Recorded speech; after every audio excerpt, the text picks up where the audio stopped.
자, 이제 3교시 마지막 시간 수업하도록 하겠습니다.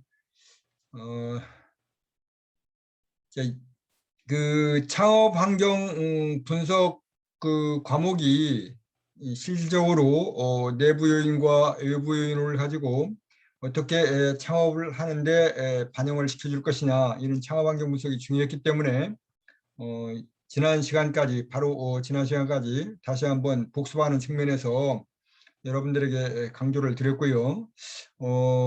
중간고사 전체적으로 학습 진도가 중간고사 전 8주와 기말고사 전 7주에서 총 15주 중에서 중간고사 전에 이 상권 분석과 입지 분석까지 마무리를 하고 그다음에 중간고사를 볼 계획이었고요. 10월 30날 중간고사를 보게 될 것 같은데 여러분들에게 강조드리고 싶은 거는 제가 대면 수업을 했으면 수업은 좀 재밌게 하고 그 다음에 시험은 부담 없이 즐겁게 또 시험도 보고 그렇게 해서 학교를 다니는 것이 보람 있게 이렇게 할 수 있도록 저도 노력을 하고 여러분들과 같이 이렇게 뭐랄까 학창 시절을 만들어 가려고 했는데 이 비대면 하다 보니까 수업이 별 재미가 있는지 모르겠습니다. 여러분들도 이렇게 비대면 강의 듣다 보면 재미없겠지만 저도 혼자 떠들다 보면 별 재미없습니다. 사실 이 녹화를 하기 위해서 새벽 저는 한 3시쯤이나 이렇게 일어나 가지고 준비해서 바깥 세상이 조용한 가운데에서 혼자 이렇게 녹화하고 있는데 뭐 별 재미 있겠습니까? 여러분들이 보고 있다는 가정하에 물론 녹화를 하고 있지만 정말 저도 재미없습니다.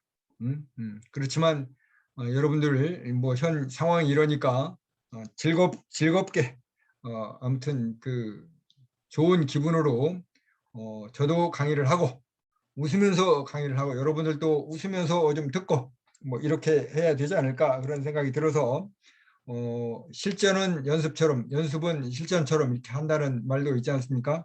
어쨌든 1학기 때 여러분들이 제 강의를 들어보신 분은 알겠지만 시험에 대한 부담은 최대한 줄여줄 테니까 시험은 즐겁게 학교는 재밌게 학교는 보람 있게 내가 정말 1학기를 정말 보람 있게 다녔구나 이런 생각이 스스로 들을 수 있도록 스스로 노력을 해서 자기 만족과 어떤 자랑스러움, 자기 자랑, 그다음에 자부심이 있는 그런 학교 생활이 되었으면 좋겠습니다.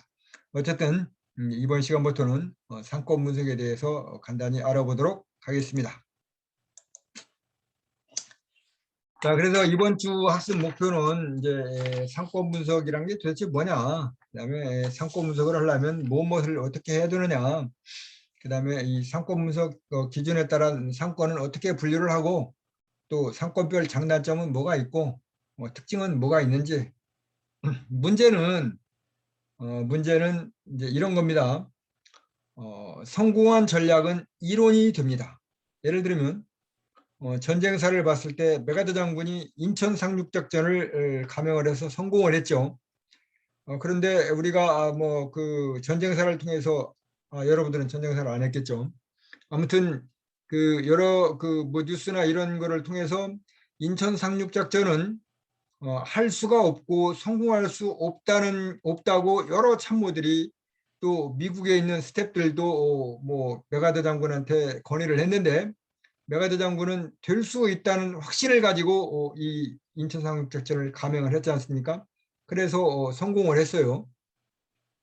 그러면 메가더 장군이 인천 상륙작전을 성공을 했다고 해서 또 만약에 한국 전쟁이 일어나면 또 다시 다른 어떤 미국의 어떤 장군이 인천 상륙 작전을 메가더 장군이 한 것처럼 한다면 또 성공하겠느냐? 그건 성공할 수도 있고 안 할 수도 있겠죠. 그래서 그런 성공한 전략이 이론은 메가더의 인천 상륙 작전이 성공한 작전으로 이론은 됐지만 그 이론대로 하면 또 다시 성공을 한다 못 한다? 할 수도 있고 못할 수도 있겠죠. 바로 지금은 또 이제 IT 시대입니다.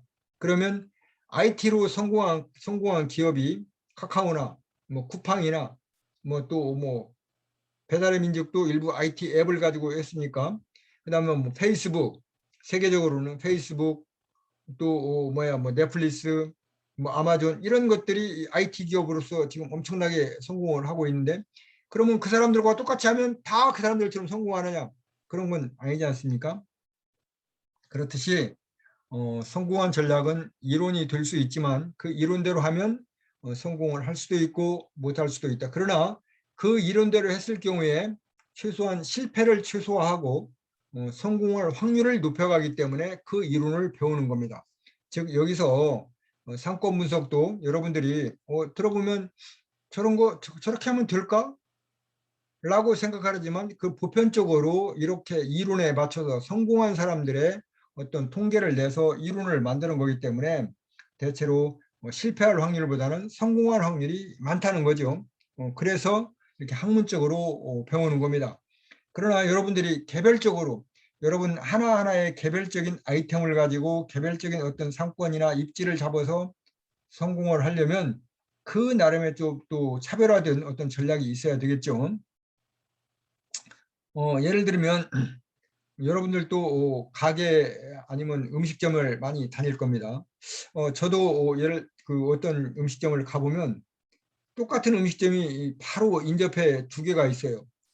제가 서울 국방부에 근무할 때 뭐가 있었냐면, 점심 먹으러 가면 똑같이 그 돼지고기를 이렇게 볶아주는 그 된장찌개처럼 볶아주는 집이 이 골목 상권에 두 집이 있어요.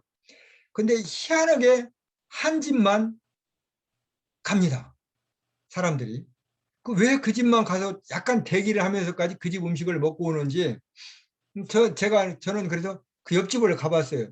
근데 뭐 저는 그 입맛이 좀 둔해서 그런지 모르겠지만 큰 차이는 없더라고.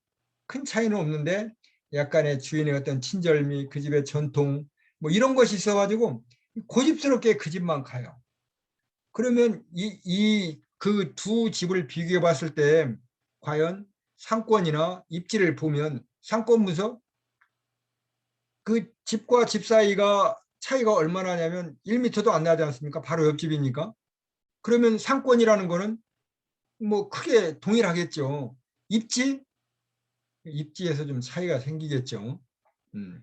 이와 같이 옆집은 잘 되는데 내 집은 안 된다. 또 내 집만 잘 되고 옆집은 안 된다. 뭐 이런 경우가 있거든요. 이런 것을 상권으로 어떻게 설명하겠느냐. 이 상권으로 설명할 수 있는 방법은 없어요.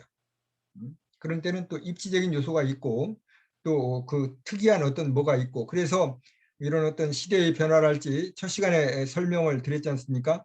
시대의 변화랄지 과학기술의 발달이랄지 이 소비자의 어떤 심리, 소비자의 변화랄지 어떤 환경이랄지 이런 다양한 요소들을 다 가지고 자기 어떤 그 오너의 그 생각이나 마음, 이런 거를 가지고 그 영업을 했을 때 성공을 할 수가 있다는 거죠. 자, 어쨌든 그런 그 상권의 어떤 전반적으로 봤을 때 이런 상권을 잡아야 된다. 그다음에 이런 상권 속에서 이런 영업을 해야 된다는 그런 이론을 한번 찾아가 보겠습니다. 자, 상권 분석이라는 게 뭐냐? 상권은 여러분들도 뭐 상권이라는 말은 많이 들어봤을 거예요. 구체적으로 상권이 뭐냐? 이렇게 한다면 그 학문적인 정의를 내리기는 좀 어려웠을지 몰라도 상권, 장사하는 뭐 권리, 권한, 그 범위 뭐 이런 것이 상권 아니겠어요? 쉽게 얘기하면. 그래서 좀 구체적으로 쓰면 여러 점포가 고객을 끌어들일 수 있는 그런 지역을 뭐라 한다? 상권이라 한다 이겁니다. 여러 점포가, 나 혼자만의 점포가 아니고 여러 점포가, 물론 대규모 뭐야 백화점이랄지 아니면 그 뭐야 큰그 뭐라고 그럽니까? 그런 그 대형 그 마트, 대형 마트랄지 뭐 백화점이랄지 이런 거는 자체적인 어떤 상권을 형성할 수가 있겠죠. 그 안에 여러 가지 점포가 있으니까. 근데 이런 여러 점포가 고객을 끌어들일 수 있는 지역이 뭐다? 상권이다.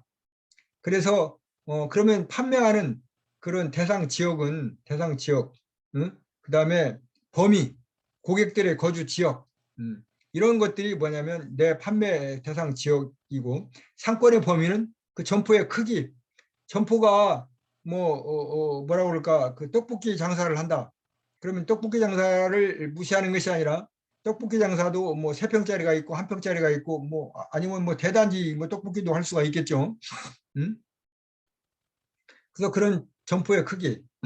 그다음에 떡볶이도 뭐야, 무슨 맛 떡볶이, 뭐 무슨 맛 떡볶이, 뭐 여러 가지가 또 있더라고요. 이와 같이 취급품 종류가 뭐 얼마만큼 되느냐, 그다음에 교통이 얼만큼 편하느냐, 편리하느냐, 그다음에 여러 가지 이 상업하는 그런 업들이, 상권 여러 점포들이 많이 집적해 있느냐, 이런 것들을 봤을 때 그 어떤 상권의 범위를 정할 수 있다는 거죠. 그럼 이제 우리 학생들이 대부분 하고 있는 그런 소규모 사업에는 어떤 상권의 특징을 가지고 있느냐 하면은, 일단 접근이 용이해야 되겠다. 소규모 때는 도보 접근이든 차량 접근이든 접근이 용이해야 되고, 그다음에 어떤 상품의 어떤 특정 종류가 있어야 된다. 예를 들면 다이소가 있어요. 다이소하고 백화점하고 차이점은 뭡니까? 음, 많은 제품들이 있지만 다이소는 대체로 뭐 1,000원, 1,000원, 뭐라 그래, 1,000원짜리 뭐 다이소, 그래서 뭐 1,000원짜리 뭐 아무튼 뭐 다 있다. 아무튼 중저가 그런 어떤 제품들이 대부분 있는 것이 이제 다이소고, 백화점은 이제 좀 고급, 뭐 이렇게 높은 고가 상품들이 있는 곳이 이제 뭐 백화점이라고 한다면, 중저가라고 했을 때 중저가의 어떤 종류들이 뭔가 그런 것들은 대부분 다 있는 것이 다이소다. 이렇게 특정 종류를, 예를 들면 문구류, 또 뭐 침구류, 또 뭐 각종 뭐 차량 뭐 그 부속품류, 음? 뭐 인테리어 뭐 종류, 뭐 이렇게 특정 종류를 지어야 된다는 거죠. 소규모는. 그다음에 이제 심리적으로 가격을 선정해야 된다. 다이소에 갔어요. 다이소에 가서 한 뭐 그래, 여기는 뭐 중저가니까 모지가는 거는 우리 집에 뭐 한 뭐지, 우리 뭐 한 1년 살다가 이사 갈 거니까 간다는 거 좀 사러 갔어. 근데 가보니까 뭐 100만 원짜리, 200만 원짜리 이런 거가 있어. 그럼 여러분 사겠습니까? 안 사죠. 다이소라는 거를 무시하는 것이 아니라, 일단 그 특징이 그렇다는 겁니다. 그래서 그다음에 문구류를 사러 갔어요. 문구류를 사러 갔는데 문구류가 없고 뭐 그 집에서 뭐 침구류도 판다. 그러면 침구류는 또 침구류 파는 데를 가는 것이지, 문구류 파는 데 가서 뭐 침구류를 사거나 뭐 부속품류를 사는 건 아니라는 얘기죠. 소규모 사업의 상권은 이런 특징이 또 있다. 음. 그다음에 이제 상권 분석의 3요소는 크게 이제 입지, 매출, 경쟁 요인 이렇게 볼 수가 있는데요. 입지 요인은 다음 시간에 또 그 입지에 대해서만 구체적으로 한번 살펴보는 시간을 갖도록 하겠습니다. 그리고 유동인구와 거주인구, 거주인구 중심이냐, 유동인구 중심이냐, 그다음에 거주인구가 된다면 거주인구의 소비 수준은 어떻게 되느냐, 소비 성향, 그다음에 주변 도로나 뭐 점포 형태는 어떻게 되는지, 이런 것도 좀 입지 요인으로서 봐줄 수 있는 거고요. 그다음에 이제 매출 요인 중요하죠. 입지 형태가 주거 지역이냐, 상업 지역이냐, 사무 지역에 따라서 뭐 매출 규모가 좀 판단이 될 거고, 그다음에 교통 형태도 버스냐, 지하철이냐, 건널목이 있느냐 없느냐, 신호등이 있어서 건널목이 그 교차로가 되는 지역과 교차로가 되지 않는 지역, 그다음에 신호등이 있어서 바로 교차로를 넘어가서 첫 번째 상점과 두 번째, 세 번째 상점의 차이, 이런 것도 예민하게 따지는 사람들이 많습니다. 건널목, 거리, 인구, 아무튼 이동률, 그다음에 공공기관, 학교가 있느냐, 학원이 있느냐, 뭐 아니면 행정기관이 있느냐, 그다음에 출입구, 방금 얘기했지만 교차로가 있느냐, 출입구가 동쪽에 나 있느냐, 서쪽에 나 있느냐에 따라서 또 이 차이가 많죠. 그다음에 이제 이용 가능성, 유동인구, 고객수, 뭐 이용률, 이런 것들이 다 뭐다? 매출 요인에 그 영향을 미친다는 거죠. 그다음에 이제 경쟁 요인, 음? 뭐 우리나라에서도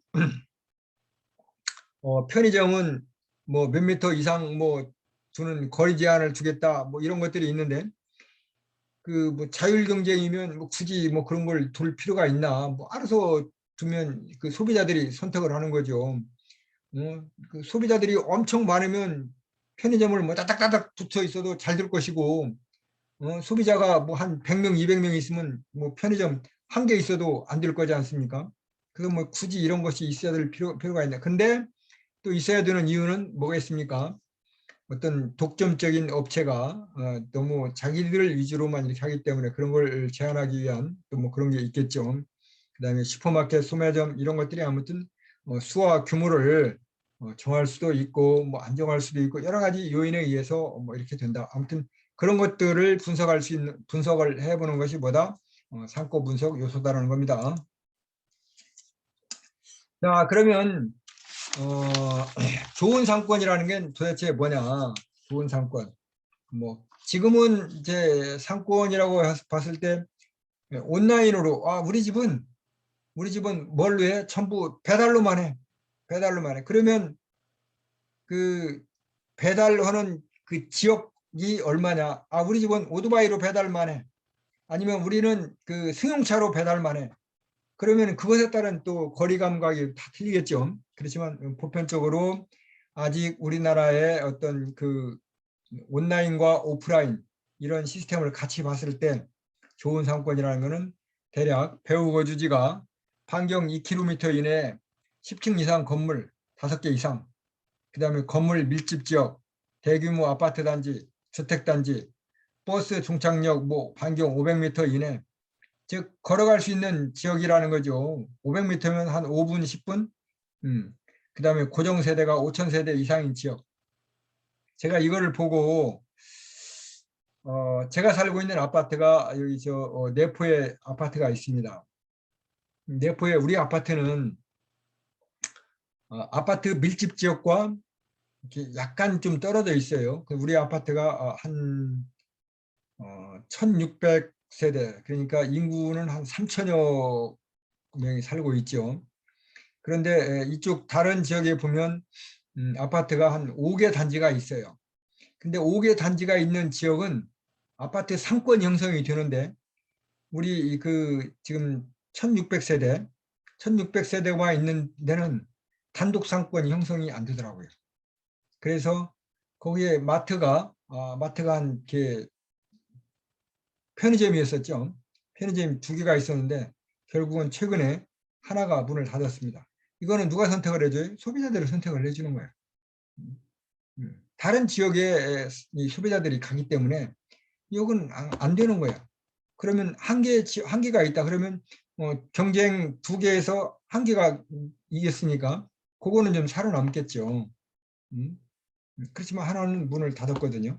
이래서 5천 세대 이상이 되는 지역을 보니까 그쪽 지역은 비교적 그 어느 정도 상권이 안정되어 있어요. 그래서 5천, 고정 세대가 5천 세대 이상 정도는 5천 세대가 돼도 좀 불안하다. 한 10,000세대 이상은 돼야 되지 않을까 하는 생각도 들었는데 어쨌든 대체적으로 5천 세대가 되면 뭐 좋은 상권이 된다. 뭐 이런 얘기고. 그다음에 유동인구는 학세권, 학교 상권을 따지는 것이죠. 근데 학세권도 여러분들 그 우리 청운대학교나 앞에 해전대학교, 우리 청운대학교 학세권과 그다음에 해전대학교 학세권, 과연 그게 형성이 되는지. 저쪽 그 해전대학교 쪽으로는 조금 형성이 되었죠. 근데 청운대학교 쪽으로 정문으로는 별로 이 뭐야 상권 형성이 안 되죠. 그런 이유는 또 있을 거고. 그다음에 이제 뭐 역세권이 있고, 역세권까지는 유동인구가 많고 또 숲세권이라는 게 돼 있어요. 숲세권은 서울에 가 보면은 이제 제가 서울에 살 때 그 어디야 그 무슨 산이야, 북한산. 북한산 등산로 쪽에 보면 확실히 이 숲세권이 형성이 됩니다. 일단 거기 가면 뭡니까? 등산을 하러 올라가는 사람들이 다양한 물건들을 거기서 삽니다. 또 내려오면서 또 뭐 이렇게 아무튼 어떤 그런 구역이 형성이 되더라고요. 그래서 올라갈 때 형성되는 곳, 내려올 때 형성되는 곳이 뭐 이렇게 숲세권이 있습니다. 아무튼 그다음에 관광권, 관광지는 뭐 여러분들 잘 아시겠지만 유동 인구가 적어도 2만 이상 정도가 될 수 있는 그런 관광권에는 대표적으로 여기 가까운 데는 수덕사 있지 않습니까? 수덕사의 관광권 얼마나 유동 인구가 많습니까? 주말에 가면 뭐 대형 버스가 막 빡빡이 들어오잖아요. 근데 사실 수덕사에 가보면 뭐 여러분들도 대부분 가 보셨겠지만 제가 불교적인 지식이 깊지 않아서 그런지 몰라도 저는 뭐 한 2번 가봤는데 그냥 잠깐 뭐라 그럴까 이렇게 아무튼 평가는 좀 보류하고 그런데 사람이 많이 옵니다. 그러면 거기에 그 한 끼 점심이나 저녁을 먹기 위한 식당들이 엄청 많잖아요. 거기서 또 뭡니까 식당과 그다음에 그 기념품 판매점 이런 것들이 엄청 많아요. 근데 그 많은 상가가 상권이 유지가 된다는 거죠. 그러면 이런 관광 상권은 반경 2km 뭐 고정세대 5천세대 이런 건 아니지 않습니까? 별도의 상권이 이렇게 형성이 된다는 거죠. 그다음에 이제 고객 유입, 교통 및 경쟁, 뭐 반경 1km 이내 여관, 호텔 등이 뭐 10개 이상. 그러니까 한두 개 있어가지고는 상권이 형성이 안 되고 이렇게 했을 때, 그다음에 지하철 300m 이내, 버스 정류장 뭐 500m 이내, 버스 정류장이 단순하게 한 개 노선만 갖고 안 되고 뭐 5개 이상. 그다음에 동일도로 뭐 200m 반경 아무튼 이러한 지역들이 형성이 되는 곳이 뭐다? 좋은 상권이다라는 겁니다. 그러니까 여러분들이 지금 만약에 업을 하고 계신다면 여러분들의 주변은 어떤가 이런 걸 한번 살펴보시고 우리 이 주변에 이런 상권이 형성이 되어 있다. 그런데 내가 사업이 안 된다 그랬을 때는 이제 입지적인 요인이나 그 어떤 상품이나 뭐 이런 걸 또 다시 한번 분석을 해봐야 되겠죠. 어쨌든 자 그다음에 이제 점포별로 점포별로는 이제 어떻게 상권을 분류할 것이냐. 1차 상권, 2차 상권, 뭐 3차 상권 이렇게 분류를 하는데 개별 점포가 있고 공동 점포가 있습니다. 개별 점포에서 1차 상권은 거리 500m 이내에 편의품을 판매하는데 매출액은 대체적으로 한 60 내지 70%의 그 매출이 일어나는 그런 고객을 가진 그런 거리에 있는 것을 뭐라 한다? 1차 상권이라 한다. 편의품은 그냥 쉽게 살 수 있는 거고 소매품은 좀 골라서 살 수 있는 거고 전문품은 골동품이나 뭐 자동차나 뭐 좀 이렇게 해서 진짜 뭐 약간의 그 뭐라 합니까 고객의 그 관여도가 깊은 거죠. 그 관여도라는 거는 저 상품이나 서비스를 살 때 시간과 노력을 투자해서 정보에 대한 거를 많이 이렇게 그 찾아보는 그런 거죠. 그래서 전문품은 이 골동품 하나 살려면 가면 뭐 몇천만 원 하는 것도 있고 뭐 억대 되는 것도 있고 아무튼 이렇게 고가인데 모조품도 많고 그럴 건데 어떻게 살 것이냐 그러면 시간과 노력을 들여서 인터넷이나 뭐 이런 데 찾아봐 가지고 구체적으로 이렇게 관여도를 그 많은 관여도를 갖게 된다 이 말이에요. 그래서 그다음에 이제 공동점포는 상권 내 소비 수요의 85% 이상을 흡수하고 있는 지역을 1차 상권이라고 그런다. 대체적으로 방금 전에도 설명드렸지만 우리 아파트를 봤을 때 한 5개 아파트 단지가 있는 그 지역이면 그 5개 지역에 있는 사람들의 85% 이상을 소비하는 것이 1차 상권이라고 본다. 이런 얘기입니다. 그러면 2차 상권이나 3차 상권이는 내포에서 또 별도 상권이 형성이 돼요. 그런 별도 상권이 형성되는 지역은 순수하게 상업지역만이 또 있어요. 그런 데는 이 5개 아파트 지역을 뭘로 부른다? 2차 상권이나 3차 상권으로 이렇게 분류를 할 수가 있다는 거죠. 내포가 아파트 단지가 5개 단지가 있는 동, 저쪽에 하면 또 3개 단지 있는 동, 저쪽에 하면 또 우리처럼 1개 단지 있는 동, 또 뭐 저쪽에 하면 단독주택 있는 이렇게 다양하게 형성되어 있지 않습니까? 그래서 여기는 우리 상권의 1차 상권, 저쪽은 2차 상권, 그다음에 홍성 정도는 뭐 3차 상권 이렇게 분류를 한다는 얘기예요.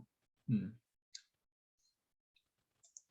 그다음에 이제 상권별로 가능 점포가 있는데 이거는 뭐라 그럴까 그 시작하는 처음에도 설명을 드렸지만 예를 들면 아파트 상권 그럼 아파트가 얼마만한 규모가 있느냐 그 저희 이 아파트는 1600세대면 상당히 3000여 사람이라기 때문에 그래도 큰 규모의 아파트인데 단일 단지가 하나 있을 때는 그 옆에 뭐가 있냐면 5개 단지가 있는 아파트가 있어요.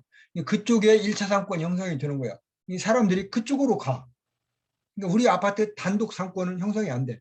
그런데 만약에 우리 아파트가 내포가 아닌 어디 저쪽 변두리 쪽에 나가 있다면 우리 아파트 단독 상권이 또 형성이 될 수도 있겠죠.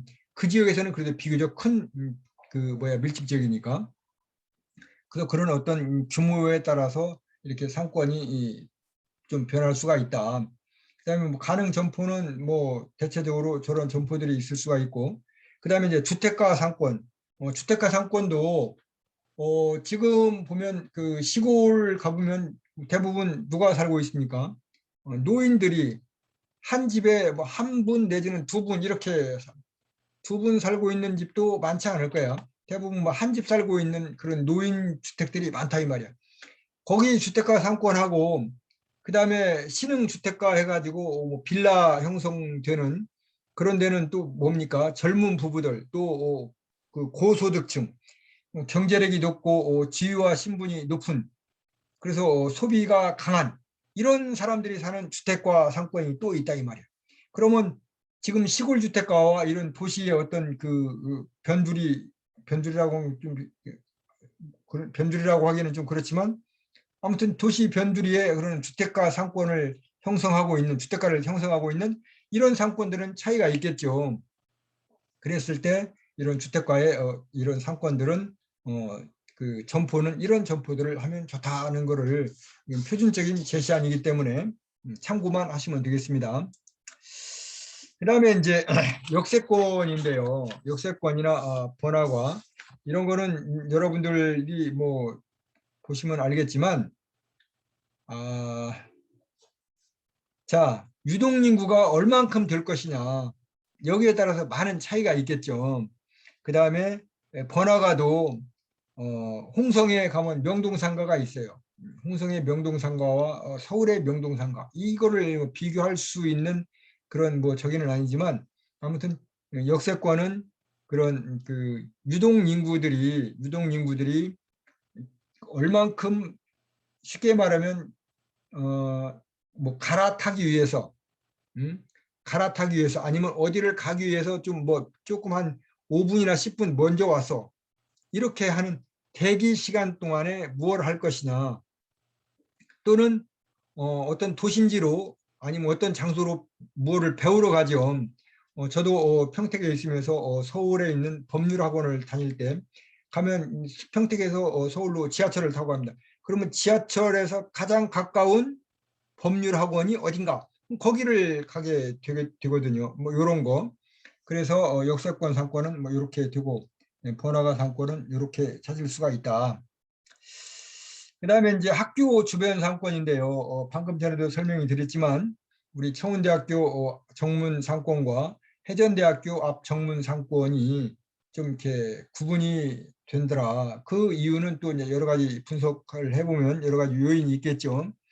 그다음에 어쨌든 간에 우리 청운대학교나 해전대학교나 폴리텍대학 홍성군에 이렇게 지방의 일개 군에 아무튼 비록 적은 대학이지만 소규모 대학이지만 이렇게 3개 대학이 모여 있는데도 흔치 않거든요. 그런데 이런 그 3개 대학을 가지고 어떤 그 상권을 만들지 못했다는 것은 홍성군의 책임일 수도 있고 홍성군의 책임이 있겠죠. 홍성군이 이 3개 대학에 모이는 학생들을 어떤 형태로든지 그 젊은이들의 어떤 거리 뭐 이런 상권을 만들어 줬더라면 아마 충분히 하나의 상권으로서 성공할 수 있는 요인이 있었을 건데 그냥 뭐 지금도 보니까 뭐 좀 아무튼 제가 홍성의 어떤 정책 이반자가 아니기 때문에 뭐라고 하기는 좀 그렇지만 뭐 그렇습니다. 그 다음에 이제 사무실 밀집 지역인데요. 사무실 밀집 지역도 이렇게 보면 뭐라 그럴까, 선택과 집중을 해야 되겠죠. 내포 사무실 같은 경우는 예를 들면 도청, 그러면 이 사람들이 출퇴근을 어디로 해요? 대부분 출퇴근을 뭐 대전에서도 오고 뭐 저쪽 뭐 세종시에서도 오고 이렇게 온다 이 말이야. 그럼 이 사람들은 여기 와서 음식을 먹을 때는 뭐만 먹어요? 대부분 점심만 먹어요. 그리고 만약에 이 지역에 많이 산다면 저녁도 뭐 퇴근하면서 뭐 소주 한 잔, 퇴근하면서 뭐 저녁을 같이 먹고 뭐 이렇게 하는 경우도 많겠지만 차라리 점심을 먹는다 이 말이야. 근데 점심도 어떻게 도청에 식당이 있고 뭐 경찰청에 식당이 있고 뭐 교육청에 안에 식당이 있다 보니까 별로 안 나와요. 그런데 그 중에서도 이제 그 구내식당에 좀 뭐라 그럴까, 구내식당 맛에 식당에 가는 사람들은 밖으로 나오는 사람이 있다 이 말이야. 그러면 이런 사람들을 위해서 점심시간에 아무튼 특성화된 메뉴를 가지고 이렇게 선택과 집중을 해서 해보는 것. 그래서 우리 가게는 점심만 한다. 도청 사람들을 위해서 점심만 한다. 너들 한번 나와봐라. 정말 우리 가게 맛있다. 이렇게 해서 점심시간만 회전을 뭐 2회전, 3회전 이렇게 시켜서 그 객단가를 높일 수 있는 이런 시스템을 만들고, 그다음에 토요일 일요일은 어차피 이 도청 공무원들 출근 안 하니까 야 우리도 토요일 일요일은 쉰다. 이렇게 선택과 집중을 해야 되는 것이 필요하다는 거죠. 혹시 뭐 한두 명 올 거를 대비해서라도 뭐 저녁도 열고 아침도 열고 하면 피곤하기만 하지 돈도 안 되지 않습니까? 그래서 이렇게 학교 주변 상권과 사무실 밀집 지역의 상권은 뭐 이렇게 구분을 해서 필요한 그 가능 점포는 이렇게 열되, 거기에 따른 또 선택과 집중이나 뭐 입지나 여러 가지 요인이 있을 수 있으니까 그런 것들을 분석해 가면서 그 뭐라 그럴까, 영업을 한다면 뭐 성공을 할 수 있지 않을까 이런 생각이 들고요. 뭐야, 창업 환경 분석에 따른 내적 요인과 외적 요인 이런 거를 강조하다 보니까 이 본 그 상권 분석에 대한 시간이 좀 초과가 됐습니다. 아무튼 여러분들 건강관리 잘 하시고요. 그 대면 수업 시간에 할 수 있는 일을 또 최대한 그때 가서 하도록 하고, 실습 등은 그다음에 건강관리 잘 하셔서 대면 수업이 되면 여러분들과 함께 실습 및 뭐 이런 보완 수업을 추가적으로 더 하도록 하고, 이 비대면 수업 시간에 이렇게 30분 이상 들으면 여러분도 짜증이 나고 저도 30분 이상 계속해서 말을 내면 뭐 불편하기 때문에 여기서 일단 모든 3기 수업을 마치고 다음 수업 시간에 이어서 계속하도록 하겠습니다. 여러분 7주차 수업 듣느라고 수고하셨습니다. 건강관리 잘 하시고 다음 주에 또 뵙도록 하겠습니다. 수고하셨습니다.